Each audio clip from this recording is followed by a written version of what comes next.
para grabar. ¿Dudas, consultas, comentarios? ¿Algo que decir del parcial? Aparte que fue horriblemente feo.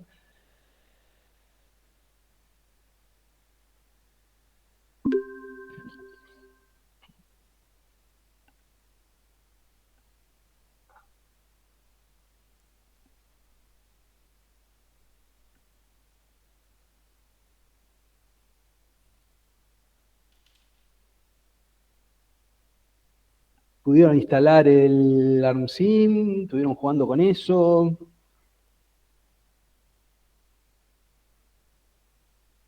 ¿Alguna observación? ¿Algo?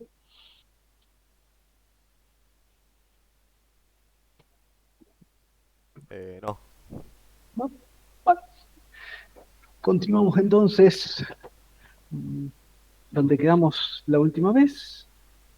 A ver, ¿se acuerdan que lo último que hemos hecho fue la práctica con el Hola Mundo? Entonces, ahora vamos a ver un poco el tema de Stack y llamado subrutinas versión ARM. ¿Sí? Una cosa particular que tiene, bueno, obviamente con todo llamado a subrutinas tenemos que en algún lugar guardar la dirección desde donde estamos yendo a la subrutina, porque de alguna manera tenemos que volver. Hasta ahora vimos que eso se hacía en el stack. Los procesadores ARM tienen la particularidad de que tienen un registro dedicado para eso, el registro LR, ¿sí? Entonces, eso permite algo un poco más rápido porque el stack es un acceso a memoria y el LR es un acceso a registro que es mucho más rápido.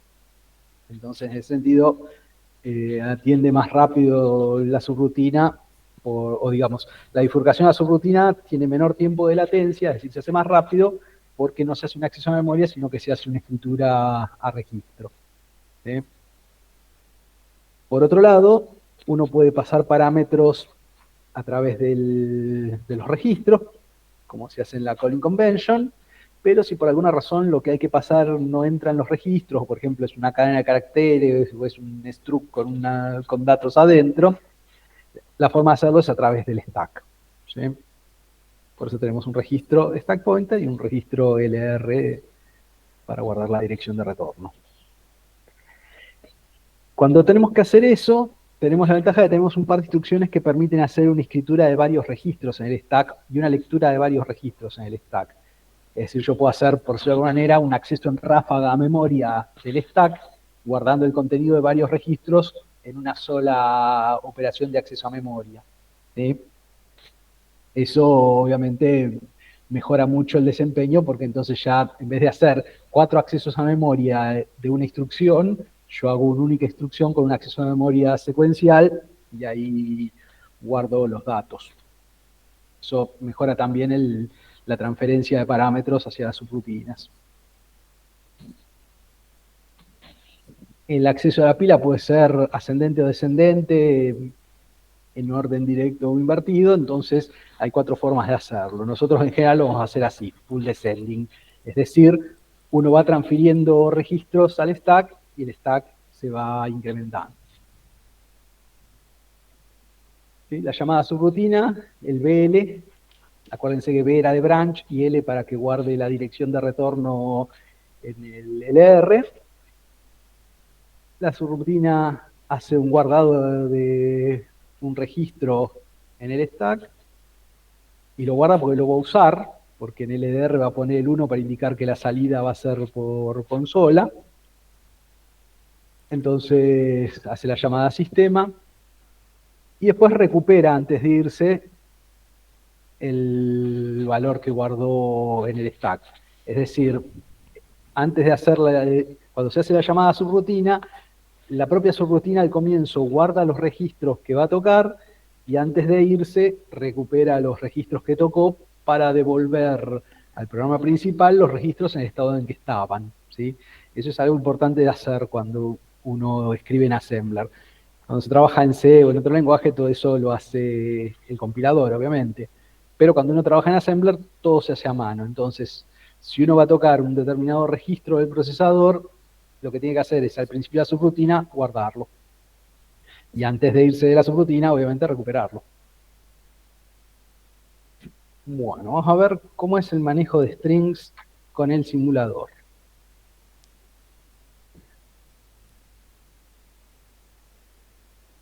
Estuve jugando con el simulador un rato y hay algo que les quería hacer notar. Obviamente es un proyecto impulsado por una universidad, entonces, digamos, no es un software 100% a prueba de bombas, tiene sus cosas. ¿Sí? En particular, lo que quería mostrar es esto. Si yo ejecuto el programa así como está, yo no voy a ver nada en la consola. Yo, cada vez que cargo un programa en el simulador, tengo que ir a la parte de preferencias, se abre la ventana esa donde configurábamos. ¿Sí? Fíjense que ya está tildado, yo no debería tener que hacer nada acá. Igual le tengo que dar un OK. Cuando le doy un OK aparece este cartel en consola y ahí está habilitada la consola para trabajar. Entonces yo ahora puedo ejecutar paso a paso. ¿Sí? Fíjense, otra cosa que puedo hacer mientras estoy debugueando es ver zonas de memoria. Por ejemplo, fíjense que el string hola y el string chau están en la posición de memoria 1030. Entonces yo puedo abrir una zona de memoria.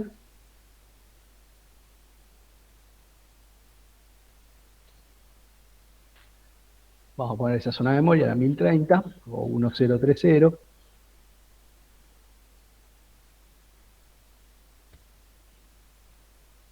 Fíjense que tiene datos cargados. Así en 32 bits no parece tener mucho sentido, pero si lo ponemos en 8 bits, fíjense que están nuestros strings.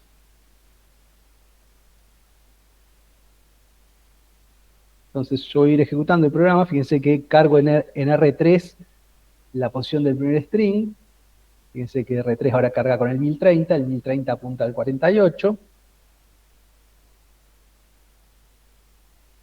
y ahora salto guardando en el LR la dirección de retorno.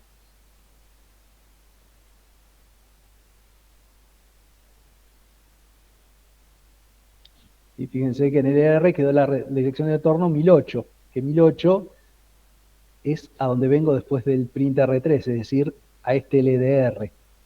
Y fíjense que acá a la izquierda tengo las posiciones de memoria y después de los dos puntos tengo la codificación en hexadecimal de la instrucción. ¿Sí? Esto sería el lenguaje de máquina ya de la instrucción.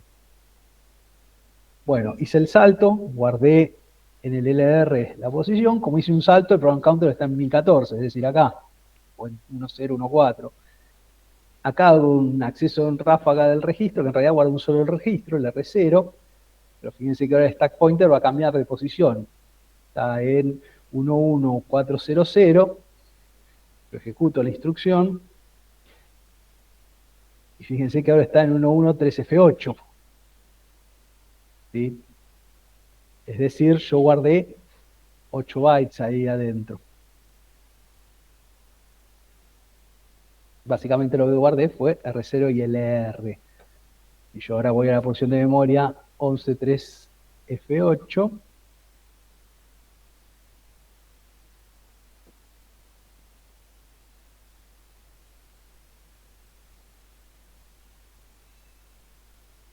Fíjense que acá tengo guardado eso, R0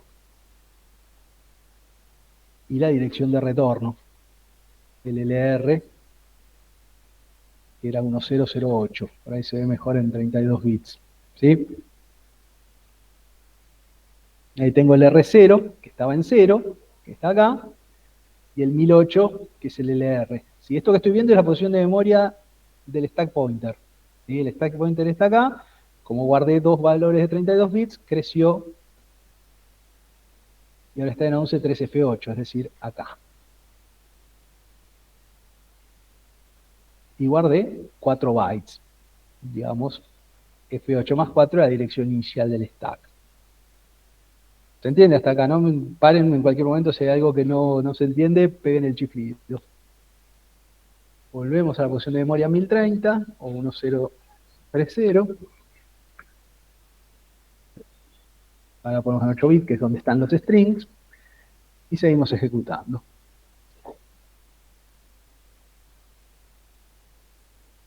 Cargo lo que estaba en R3, el 1030 en R0. Invoco al print3, por eso apareció el string hola en pantalla. Si yo no hubiera hecho al principio eso de ir a fijarme que están tildados los llamados a SWI, esto no hubiera aparecido en pantalla, ¿sí? Así que tengan presente hacer eso antes de empezar a ejecutar el programa para que se active la entrada-salida. Recupero el valor de RC del program counter. Fíjense que ahora el program counter volvió a 1008. Yo podría haber puesto un ret ahí y hubiera tomado el contenido del LR. Yo en realidad lo que hice fue recuperar dos registros del stack pointer mediante un acceso múltiple. Pero podría haber terminado con un ret y hubiera tomado el dato del registro 14 en vez de tomarlo del stack.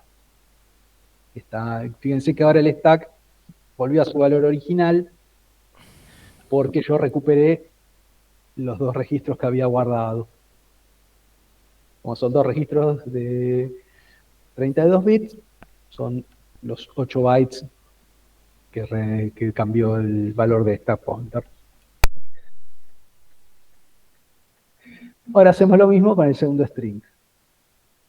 Cargué en R3 la dirección de 1036, que es el 1036 es acá, esto es 130, 1, 2, 3, 4, 5, 6, arranca acá en este 43 que representa la letra C. Vuelvo a saltar a la rutina de impresión, vuelvo a guardar dos registros en stack pointer, por eso volvió al valor 113F8, muevo R3 a R0, que ahora tiene el puntero al siguiente string, es decir, a este, al de 1036, antes tenía el de 1030. De hecho, fíjense que el simulador ayuda poniendo en rojo los registros que van cambiando a medida que se ejecuta la instrucción. Llamo a la interrupción de software para que imprima, recupero los registros y termina el programa. ¿Se entendió? ¿Alguna duda? Esto es bastante parecido a lo que hicimos la clase pasada, excepto por, en vez de terminar las rutinas con un red, las terminamos con un acceso múltiple para recuperar los registros, donde lo que se recupera es el program counter, porque lo que se guardó fue el link register que tenía la dirección de retorno. Acuérdense que la dirección de retorno se guarda automáticamente cuando se hace un BL. De hecho, la L del BL es por el link register.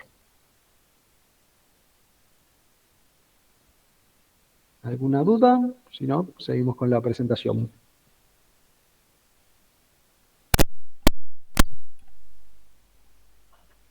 Seguimos con la presentación.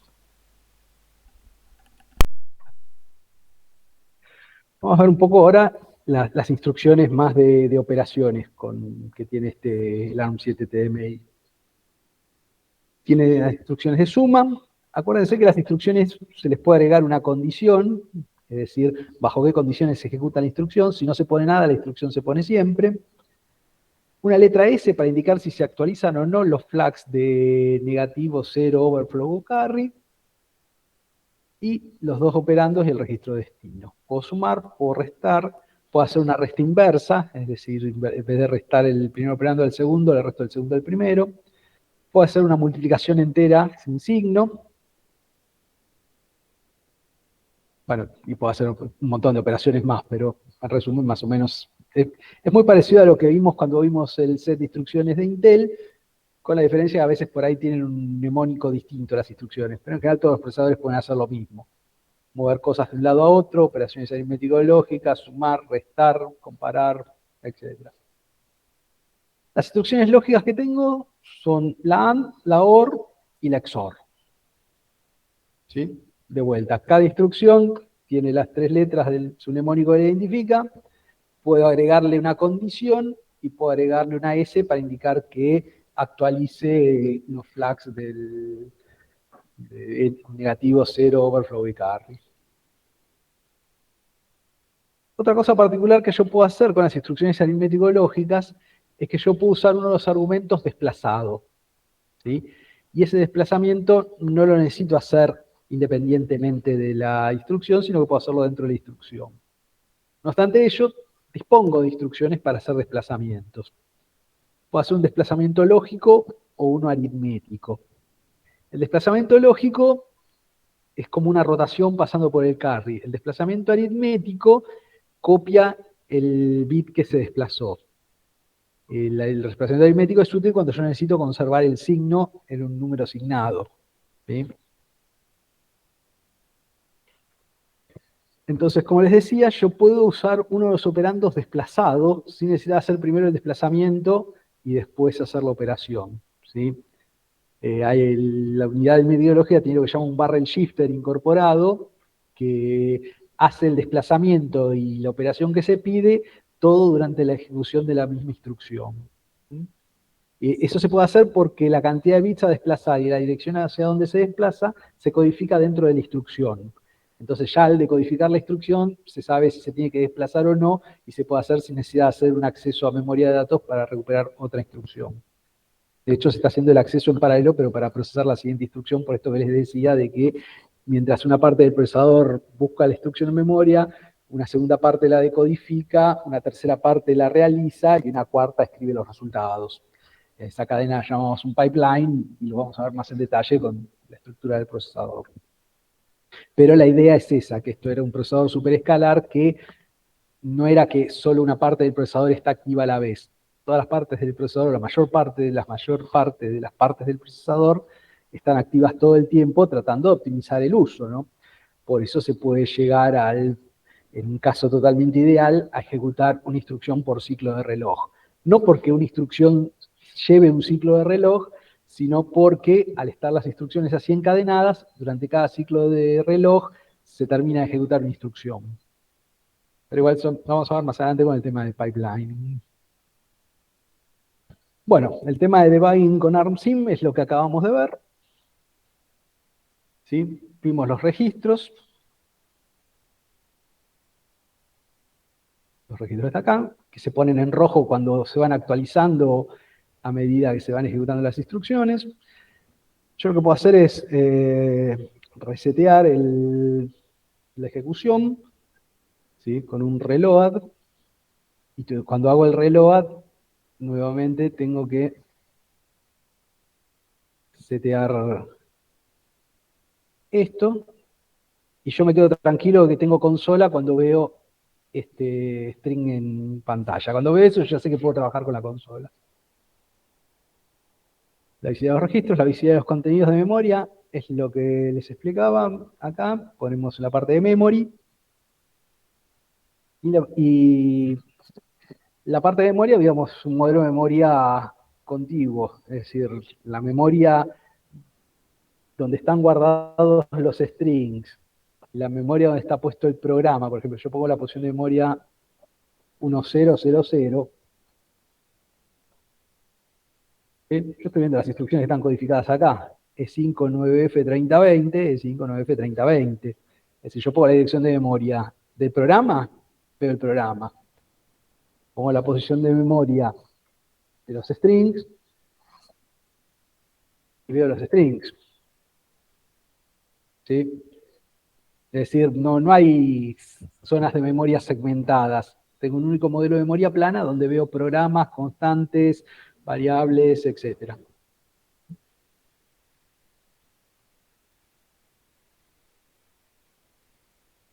Bueno, y la ejecución paso a paso era lo que estábamos viendo acá con F11. ¿Sí? Yo voy ejecutando, van cambiando el contenido de los registros. La llamada subrutina va actualizando el LR y el program counter. El program counter siempre se va a actualizar, instrucción a instrucción.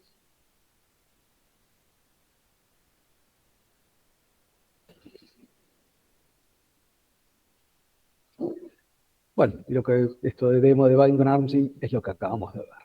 Bueno, ¿cómo hacemos cálculos aritméticos y lógicos con esto?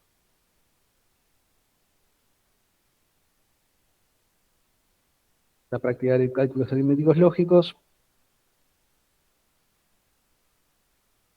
lo vamos a abrir.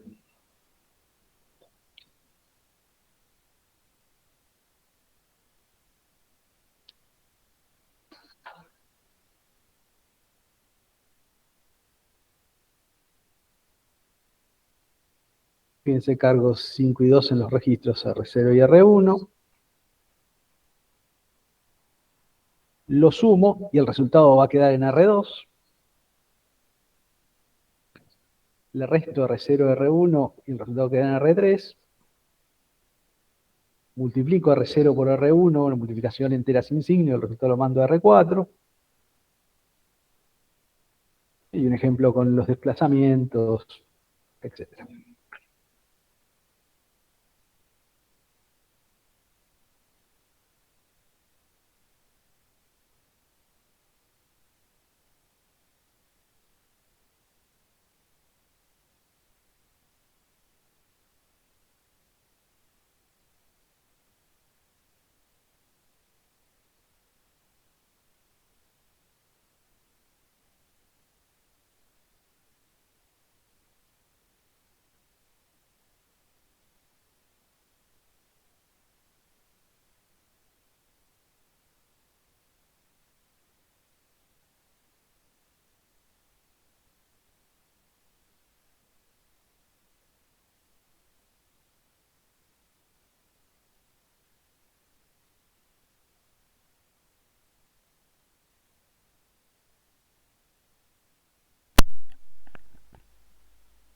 Hola.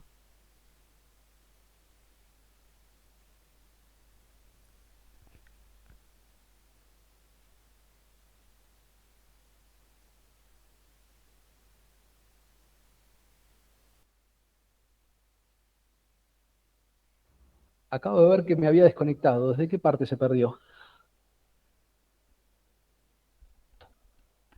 Estabas codeando, me parece. Estaba, perdón. Estabas codeando, me parece. A ver, Más para atrás.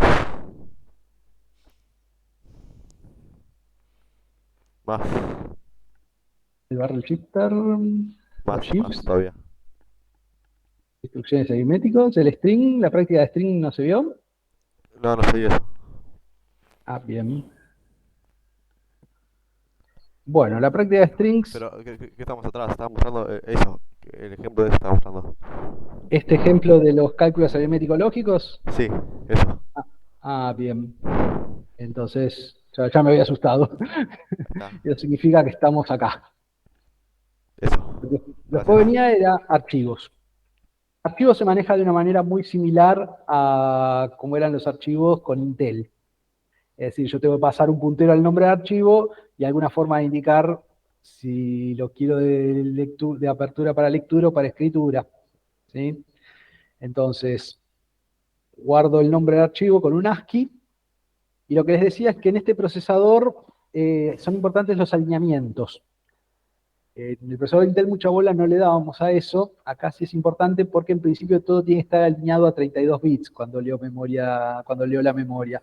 Tengan en cuenta que acá yo estoy leyendo la memoria de código y de datos en la misma memoria. Entonces, todo lo que yo haga tiene que ser múltiplo de 32 bits. ¿Por qué? Porque las instrucciones son de 32 bits. Entonces, no tiene mucho sentido que yo lea media instrucción. Entonces, una cosa que se hace es que todos los accesos a memoria sean múltiplos de 32 bits o 4 bytes. Si el acceso a memoria no es múltiplo de 4 bytes, el procesador se queja. Nosotros para poder forzar eso desde el assembler tenemos esta directiva de align.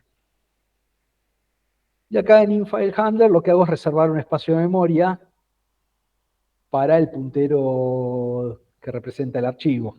Cuando yo llame al sistema y el sistema vuelva del acceso al archivo, me va a devolver un handler al archivo y yo tengo que reservar una zona de memoria para guardarlo.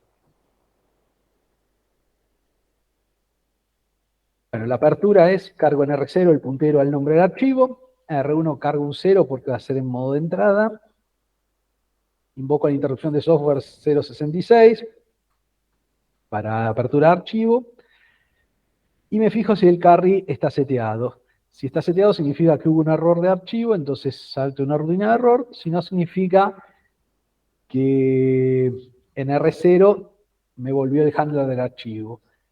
Como sé que en R0 tengo el handler del archivo, lo voy a guardar en la zona de memoria que recibí, que reservé, esa infile handler. Entonces cargo en R1 el puntero de esa zona de memoria y guardo el puntero que recibí en R0 en la zona de memoria apuntada por R1, que es la zona de memoria que reservé previamente. Después, ¿cómo leo el entero? ¿Cómo leo desde el archivo? Voy a leer un número entero. Entonces cargo en R0 el puntero al archivo. ¿Sí? Lo puedo hacer desde donde está R0 o por el contenido. Y invoco la interrupción de software 6C. 6C es porque estoy leyendo un número entero binario, es decir, estoy leyendo 32 bits de un saque. Si yo quiero leer ASCII, tengo que leer de a un byte y uso otro SWI. ¿Sí? Acuérdense cuando vimos en Intel el caso de los autos que la marca y modelo estaba en ASCII y el precio estaba como un entero. Si yo necesito leer enteros, lo te va a hacer con 6C. Si tengo que leer ASCII, lo te va a hacer con otro número acá. Y eso es importante tenerlo en cuenta. ¿Cómo cierro el archivo? De vuelta. Obtengo el handler y invoco la interrupción de software 6.8. 6.8 es para decirle al sistema operativo, cerrame el archivo que no lo voy a usar más. Después muestro el entero por pantalla. Para eso cargo en R0 un 1 para indicar que quiero que la salida sea por pantalla. En R1 cargo el entero que quiero mostrar, en este caso R2, porque R2 era lo que había leído.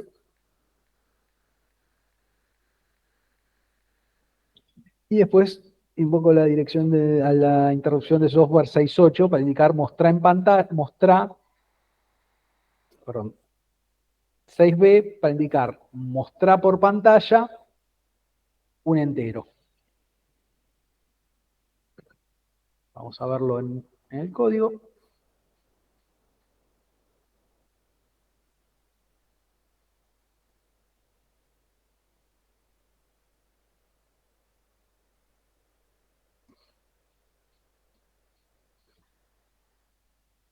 Sí, fíjense, tengo los distintos equivalentes para leer un entero, imprimir un entero, cerrar el archivo, terminar el programa, el nombre del archivo,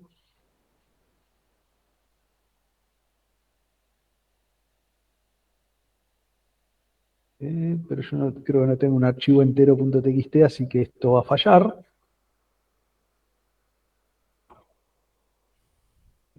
De hecho, ejecutándolo debería fallar porque no tengo un archivo entero.txt. Vamos a ver que eso efectivamente suceda. En file.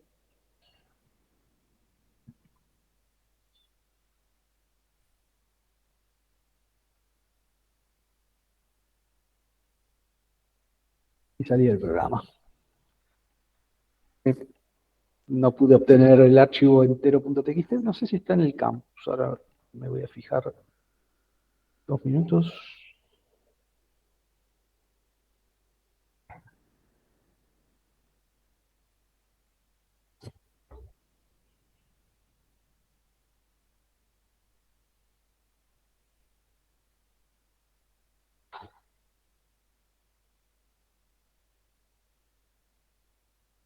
No, hay que crearlo a mano, el archivo entero.txt. Prometo firmemente crearlo y subirlo al campus para que no falle la lectura.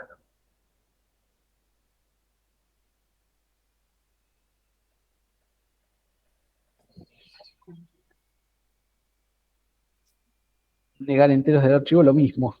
Necesito tener un archivo con el entero. Pero ya estamos, lo vemos.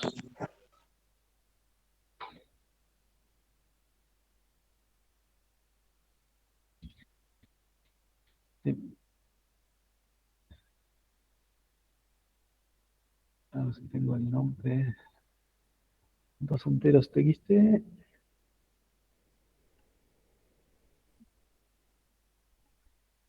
Pero lo tengo que crear como un archivo binario. A ver si puedo hacerlo. Denme 2 segundos.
Yo se tiene que llamar dos enteros. Dos bajo enteros.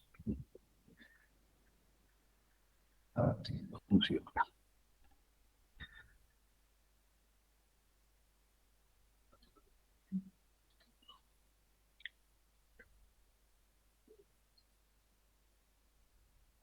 A ver que haya quedado en el directorio donde está esto.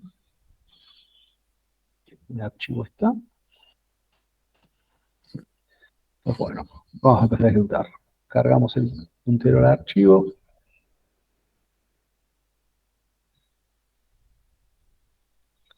Si no activo la consola, no vamos a ver mucho.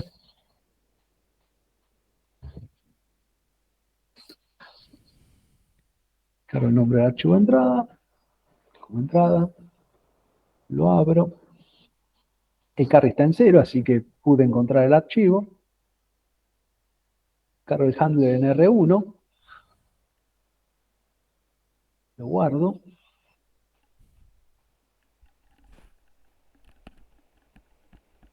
Y leo el entero.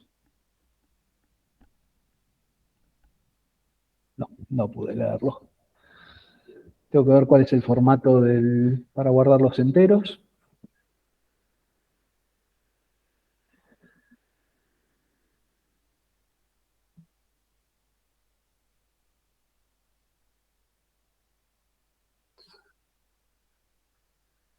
Pero bueno, tengo que generar los archivos de un entero y dos enteros, y de esa manera quedarían cargados en R0 los registros a medida que se van leyendo.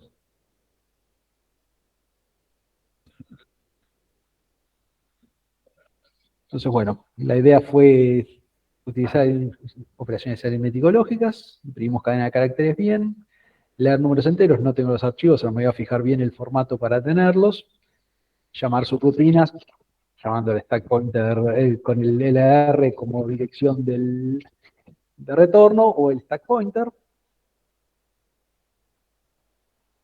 Con esto pasamos a la siguiente presentación.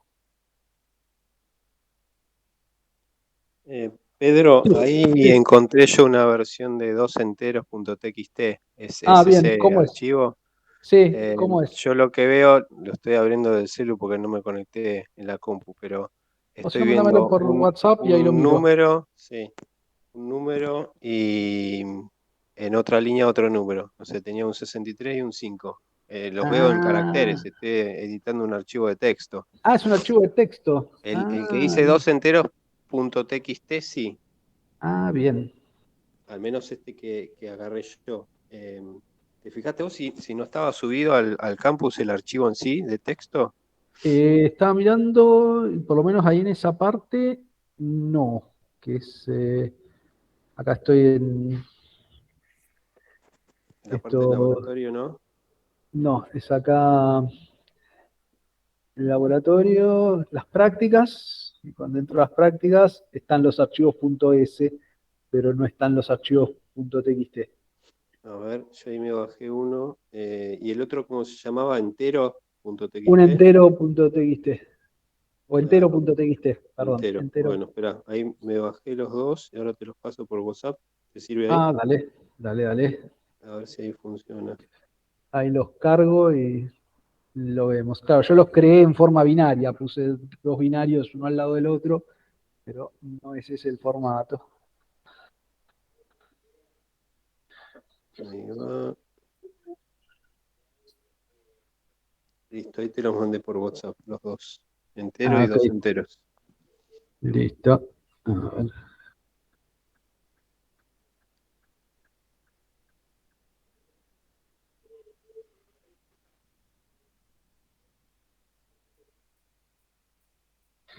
A ver qué. Me lo bajo acá a la computadora. Denme un par de segundos. Así ya queda.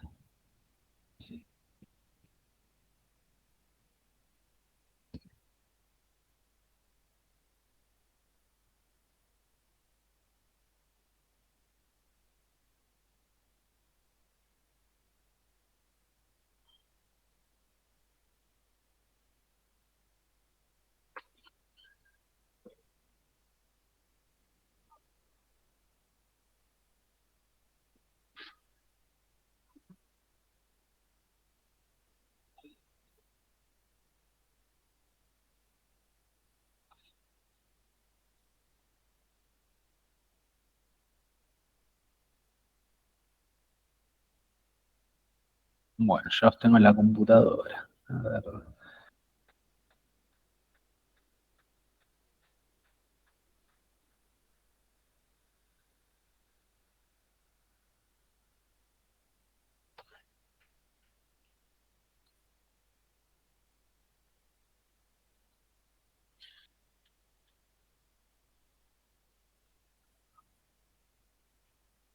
Ah, bien, es directamente el número. Y al menos es estos que Sí, tenía yo sí. guardados de A alguna ver, otra instancia de laboratorio. vamos a ver si levanta dos enteros entonces. Esto es dos enteros, dos guión bajo enteros txt, dos guión bajo enteros punto txt,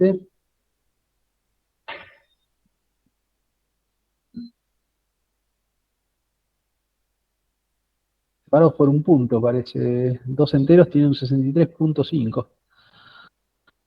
Y ahí parece es el que es, no sé si es un retorno del carro o qué. Ah, Y puede ser. A ver, ahora lo vamos a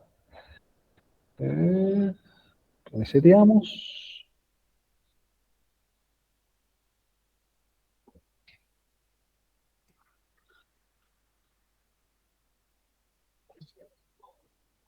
Y ejecutamos. Tenemos el archivo, el handler, saltamos a reading,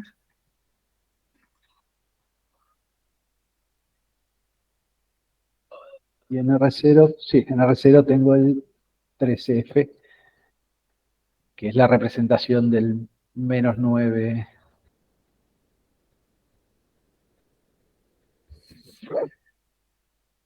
Si no me equivoco, 3F.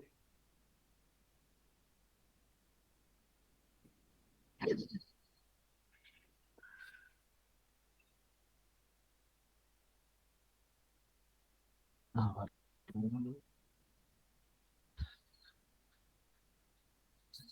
ahí está. 6-3, el retorno de carro y un 5. Dos enteros tiene esta forma, así es ASCII. Esta es la forma que tiene el archivo dos enteros. Y 6-3 en binario es 3F. Así que vamos bien, tenemos un entero y dos enteros, bien. Sigo ejecutando.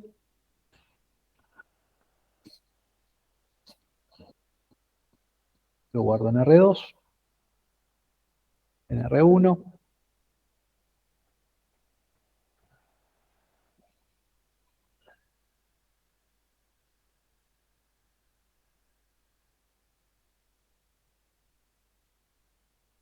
No sé si lo va a imprimir en pantalla. Ahora va a leer el siguiente.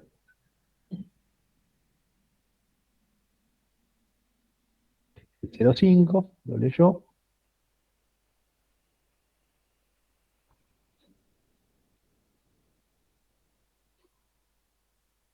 Puede ser que no lo imprima en pantalla.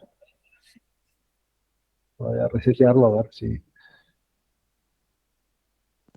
está yendo a Standard Output o a la consola, Sí, a la consola de. porque Aquí, son bien. dos distintas, Sí, ¿eh? sí. En la consola debe ser eso. Debería estar en Standard Output, sí. Seguramente era eso. Vamos a chequearlo.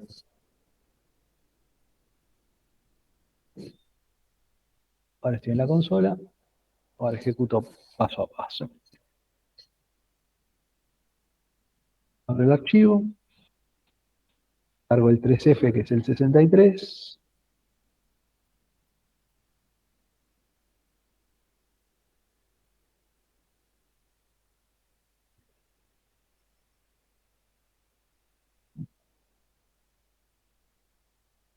La impresión ya no quedó tan bonita. A ver por qué no sale la impresión. Leerlo los lee porque paso por el BCS de acá, así que leerlos los lee. Ahora, ¿por qué no los imprime? Ya. Ahí no tenés, además de la consola, la posibilidad de mostrar el estándar output como otra salida. A ver. Volvemos a cargar. Ahora estamos en Standard Output. Vamos a probarlo. Ahí se te va, ¿ves? La estándar Sí. output que tenía. Vamos a probar de vuelta entonces. Vamos a recargar el archivo. Y vamos a ver si el Standard Output sale. Ahí está. Ya lo ejecutamos.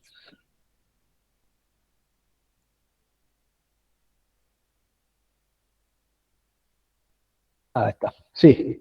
Los archivos binarios salen por el Standard Output. Ahí lo negó. Las cosas de texto salen por consola.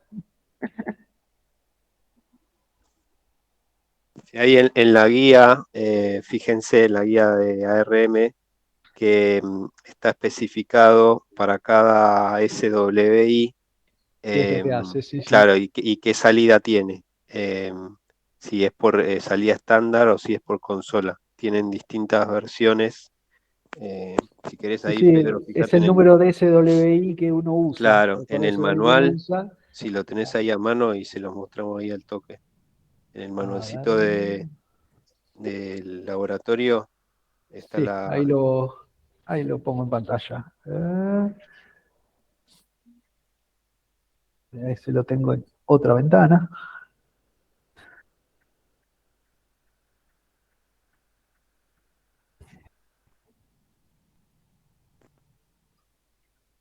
Mm, ¿Este el apunte? Sí, Sí, sí, un si poco más querés arriba. anda al índice arriba de todo y Sí, hay sí, una ahí lo sección que buscamos. son Los SW. los SWI y ahí está la tabla y ahí aparece, por Ahí está. ejemplo, SW es en ARMSIM, página 21. claro, y ahí Ahí está. Ahí está. fíjate que, 00, carácter por consola, string por claro, consola, hay uno que es apertura de entero por inserto de archivos, string, desde escribir archivo. entero, Y acá, ese. escribir entero por standard out. Claro, si le ponen El en 6 R0 el valor 1 va por salida estándar. Y eso es lo que debería estar seteado en el archivo. Sí, sí, que es lo que está acá antes de imprimir. La impresión. Print R1 int, que son las constantes que están acá arriba.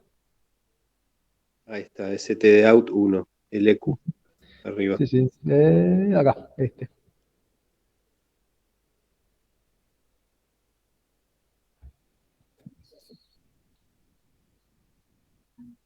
Bien.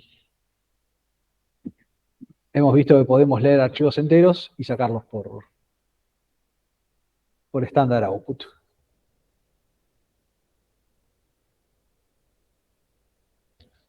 Bueno, esto era un poco lo de las prácticas. Entonces, bueno, vimos operaciones aritméticas lógicas, pudimos imprimir cadenas de caracteres por consola, pudimos leer números enteros desde un archivo de texto y llamamos sus rutinas. Podemos continuar. Bueno, ahora vamos a hacer un poco el tema de comparaciones y el tema que habíamos visto de ejecución condicional. ¿Sí? La instrucción CMP básicamente lo que hace es resta los argumentos que le pasamos, no deja el resultado en ningún lado, pero sí setea los flags de negativo, 0, overflow o carry. Entonces uno ejecuta la instrucción CMP, eso deja seteados los flags, y después uno puede hacer un salto condicional o una ejecución condicional en función de cómo fue el resultado de la operación, de la comparación. ¿Sí? Por ejemplo, cargo en R0 un 5 y comparo R0 con la constante 5. Eso va a dar que son iguales. Entonces se pone el flag de Z en 1. Si yo ahora cargo en R0 un 5 y comparo R0 con 20, como son distintos, el flag de 0 se va a poner en 0 porque el resultado es distinto. ¿Mm? Esos bits son 4, la N de negativo, la Z de 0, la O de overflow y la C de carry. En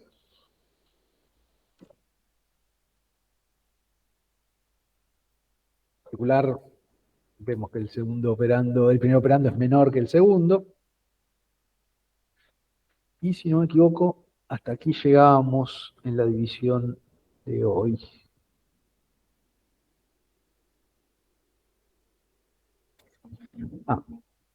Este es el último tema, ejecución condicional.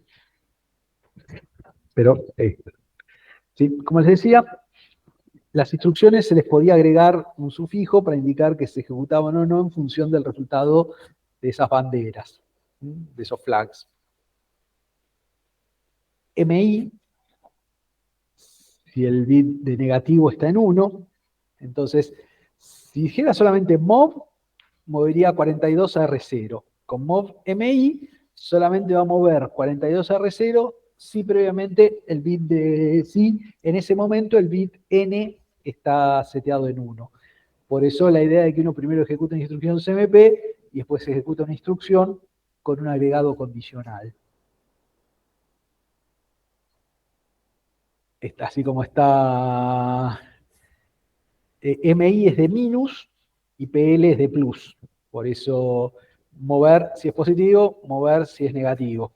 ¿Cómo sabe si es negativo o positivo? Por el flag N de los flags de comparación. Y también está si son iguales. En este caso, en vez de ver el bit N, ve el bit Z, el de 0. ¿Sí? Una comparación es esencialmente una resta, entonces, si la resta dio 0, significaba que eran iguales. Y así como tenemos equal, tenemos non-equal, entonces mover si el bit no está encendido. Fíjense que la instrucción siempre hace lo mismo, mover 42 a R0. La diferencia es que lo va a hacer en función de las condiciones de las banderas. Estas condiciones pueden venir de una operación aritmético-lógica, si le agregué la letra S para que se actualicen los flags, o de una instrucción CMP. Vamos a verlo en un ejemplo.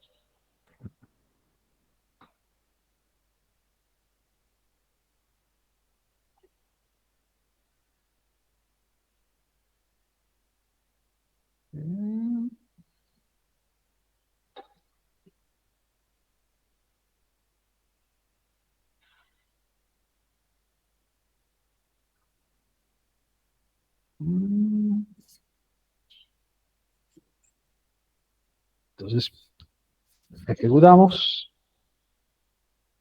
abrimos el archivo,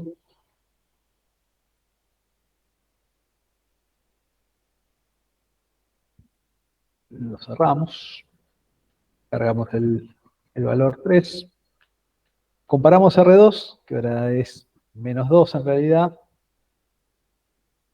lo comparamos con 0.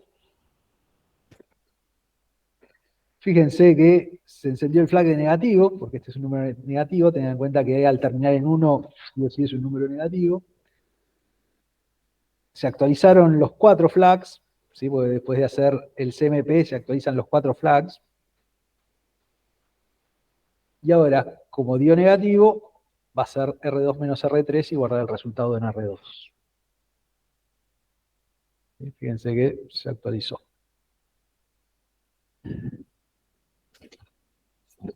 Lo muestro por pantalla. Finalizó.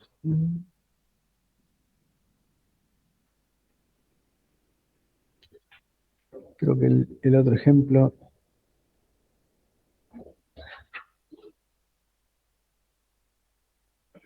si no me equivoco, todos estos 4 ejemplos son exactamente para ver esta ejecución condicional de distintas maneras. Vamos a ver.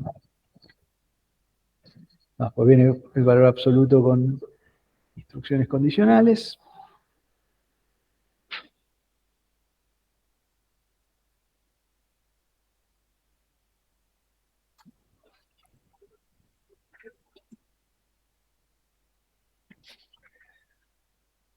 Levanto el archivo entero txt que veníamos usando.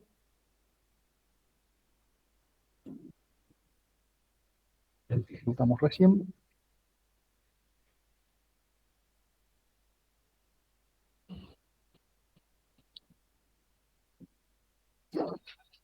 Creo que es el mismo, pero con otras etiquetas.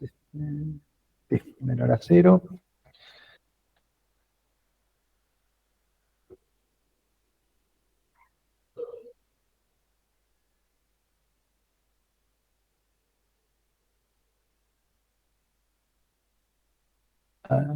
El archivo twins, acá ya necesito 2 enteros. Vamos a crearlo.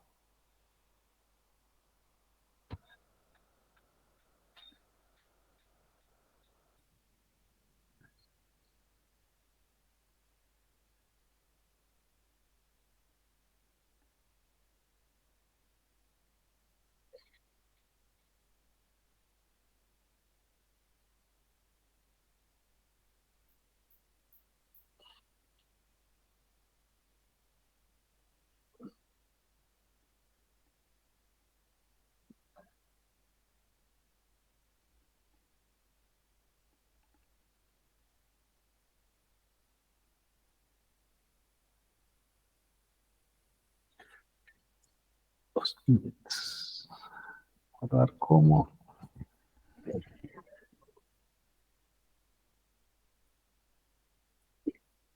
.txt.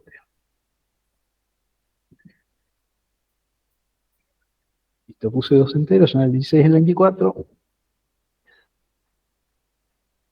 Se puede levantar bien.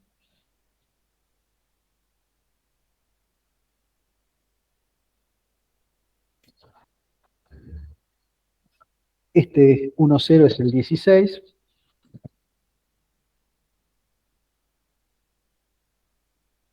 Este 1,8 es el 24, que son los dos números que coloqué en el archivo twins. Comparo ahora los dos.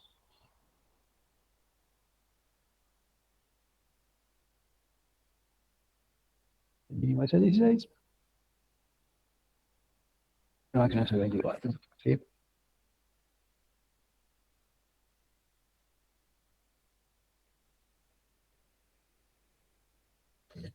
Este es el archivo, el twins.txt. 16 y 24. Y ahí marcó cuál fue el mínimo y el máximo.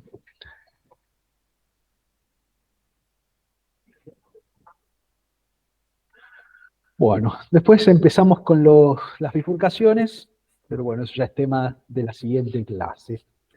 Esto sería un poco para ver en la clase de hoy. ¿Dudas, consultas, preguntas? Les recomiendo fuertemente que instalen el ARMSIM y jueguen con los archivos de los .s que están en el sitio web de la materia, y yo ahora voy a subir estos 3 archivos de texto para que puedan trabajar la parte de instrucciones aritmético-lógicas. ¿Sí?